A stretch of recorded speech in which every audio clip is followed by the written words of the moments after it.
Shazam! Fury of the Gods is a box office disaster. Right out of the gate, the movie is not making money with first weekend box office is 30 million domestic. There could be many reasons for its failure. It could be the superhero fatigue that began not because there were too many superhero films and series, but because the stories were bad, which began with the garbage that was She-Hulk. After that, all the films that came, although were not very bad, they weren't good enough. Now you might say good and bad is subjective. Yes, you're right. That is where the problem lies. Earlier, when the superhero movies were good, bad, or just mediocre, there was no comparison. But after the release of a very small, seemingly insignificant film, RRR, the comparisons began. Although not exactly, but Triple R is essentially a superhero film, which is so good that in comparison, everything does not look bad, it looks tasteless. Another problem is the way these filmmakers are dealing with criticism. The simple attitude now is if you don't like it, don't watch it. Well, people are not watching it. Earlier, there was a situation where people would give it a try. Let's see if it works. Maybe it is good. It's surprisingly good. But now people are not going. Unless the trailer guarantees that this film is going to be epic. Another reason could be that Shazam 2 is the vestigial tail end of the DCEU. What was the point of making the announcement of new DCU when Shazam was not part of it? Just keep quiet until the final few films come out and then talk about it. Although it might not be the singular reason for Shazam's failure, but this did contribute to it. Now, enough with the blame game. Let's focus on what is the problem with Shazam 2 itself. The first Shazam movie was a beautiful tale of a guy named Billy Batson who was dealing with abandonment issues because his mother left him when he was a little kid. And the story is about him embracing his new foster family.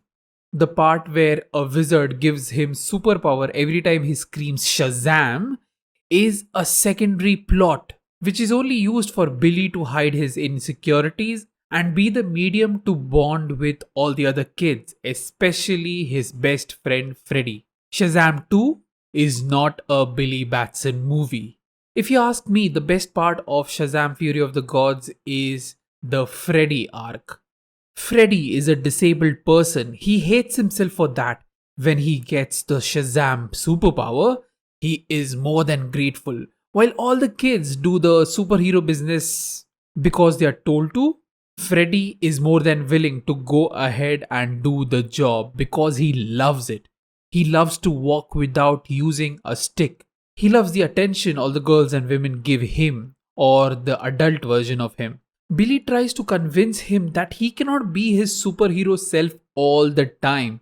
He has to accept for what he truly is, the real Freddy, with all his flaws and the nerdy quirks. Obviously, he's not going to listen to Freddy or anyone in his family, but when a girl approaches him and she falls in love with him for what he truly is, that's when he learns the value of himself, even when his power is taken. Oh wait, the girl lied. She was actually a goddess who was using Freddy to get to that apple. Thus begins the second part of the story where Freddy's love for this girl and her love for him is tested. Then after an action-packed third act, the story ends with Freddy and what was her name? Sharing their true feelings for each other and finally confessing their love. So at this point, this goddess is human and Freddy no longer has powers, but they are fine with it so long they have each other. And that's where the story ends. So what if the kids don't have power? Leave it to the Shazam 3 to give them powers again if needed. This, more or less, is the main plot of Shazam Fury of the Gods, with all the goddess wanting revenge as a background. More or less, this is what the movie we got, but the problem is that's not how the film was marketed. As a matter of fact, that young Freddy was not even in the main poster. Then why would anyone go watch this film? I don't care about superhero fatigue. I don't care about DC reboot. I don't care about there being a greater superhero concept.